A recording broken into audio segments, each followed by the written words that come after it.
Next, we have Dr. Gullapalli that will speak on post-Vision 2020 current challenges. And he's the Chairman Emeritus of LV Prasad. He created an international ophthalmic hospital in the entire Telangana and Andhra.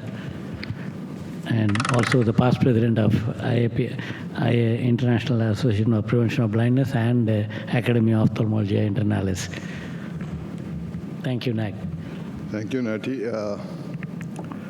What I'd like to share with you in the next 8 minutes is a broad overview of the future challenges and what perhaps we can do about them.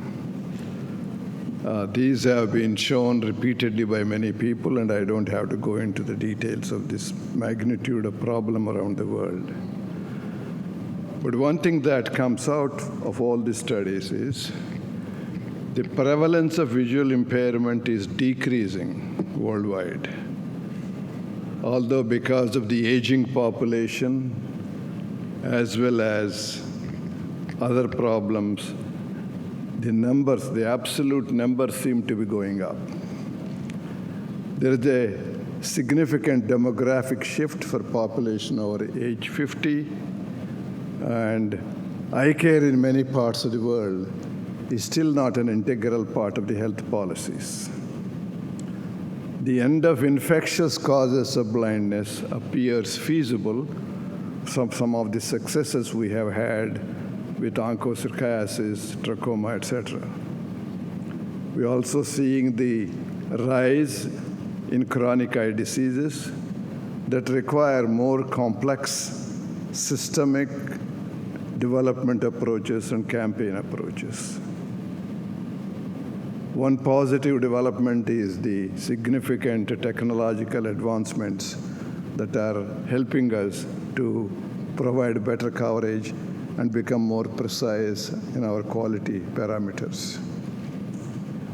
Another neglected area continues to be the vision rehabilitation programs for people with irreversible form of vision loss. India is supposedly still has about 8 million people or so blind, about 5 times that number with serious vision impairment. These are all the common causes that is contributing.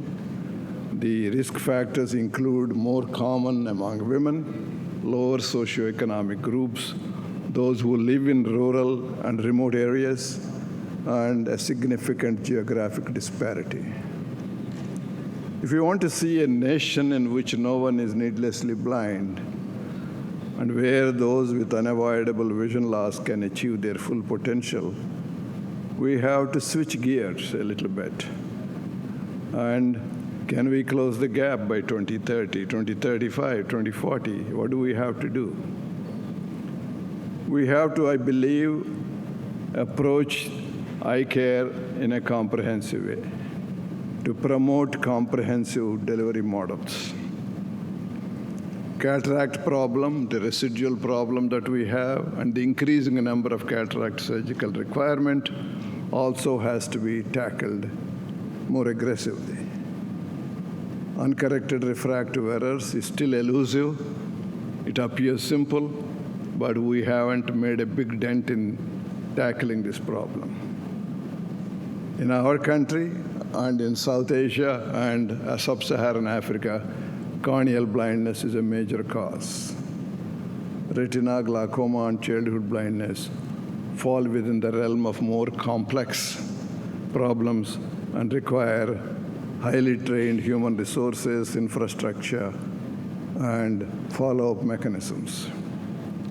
So when you look at education, technology, research, and advocacy, we have to advocate for a comprehensive delivery model that is appropriate, that's available to all people, affordable and accessible. And we also have to see how we can migrate as much care as possible to the bottom of the pyramid, to the primary and secondary levels. Some of our studies at our institute clearly indicated if you have an integrated model of secondary and primary care in the rural areas, 80 to 85% of those patients don't have to travel to any cities and towns. Adding to benefits of cost, comfort, and today's world carbon print. All eye diseases have to be looked at. We no longer can neglect some diseases. It has to be at multiple levels of care and appropriate to that level of care. Cataract surgery today in our country, while we have a very good record of over 8 million cataract surgeries performed during the past year, our need seems to be somewhere near 14 to 15 million if you include everybody that wants the cataract done. What we have to work towards is to involve a higher percentage of our ophthalmologists in performing cataract surgery.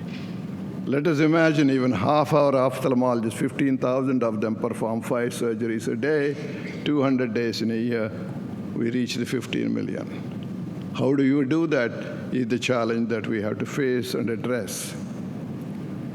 Progress in cataract surgery has become possible in India because of multiple factors.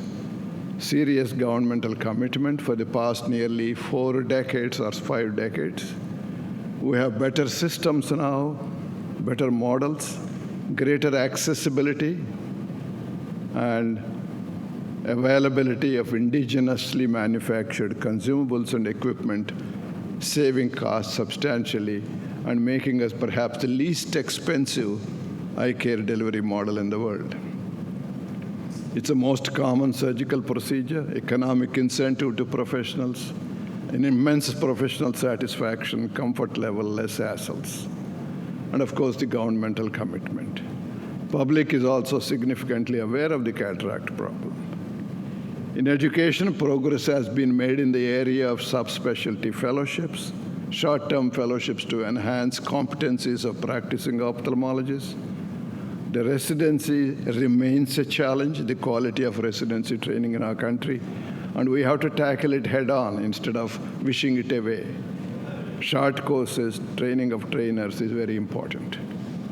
Funding comes from out-of-pocket, government, philanthropy, cross-subsidization, insurance, and international grants. And we need to have more commitment from all sectors to tackle the problem. Quality, can we also become better doctors beyond cataract surgeons?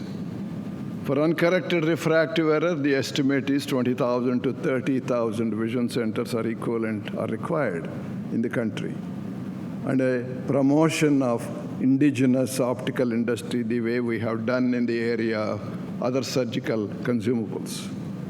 And corneal blindness, we need 50 high-quality eye banks, 500 major hospitals with hospital cornea retrieval programs, and cornea service in every medical college and every tertiary hospital in the country if we were to ever reach the target of 100,000 corneal transplants a year. And in other subspecialties of retina, glaucoma, etc., we have to create more ophthalmologists committing to these subspecialties and practicing them. So comprehensive care, secondary and primary levels, is also to be looked at. In subspecialties in medical colleges to provide better care, better access, and better education to the future generation of ophthalmologists. Link district hospitals to medical colleges, PH2s to district hospitals, more programs for education, better quality, innovative techniques. And another important parameter is embracing technology to enhance care and research and to enhance education. For research, we may have to look at the possibility of creating a national eye research fund, promote active eye research centers, bring in culture of research in our medical colleges. Advocacy, we should continue. We have been very successful until date with central and state governments, foundations, and philanthropies. So ultimately, we have to look for that combination of the 3 T's, the talent that can use technology more effectively, and never lose sight of the fact we are in healthcare, the tenderness to deal with individuals is very critical. Emerging challenges are elderly care, newborn, myopia, the very vulnerable populations remaining in the remote rural areas and tribal areas. Ladies and gentlemen, for success in medicine, there are 3 core requirements, as said by Atul Gawande in his book, Better: diligence, to do right, and ingenuity. And no more is it more required than in dealing with our problem of vision impairment in our country. Thank you. Thank you, Nag. Boris, you have any comments?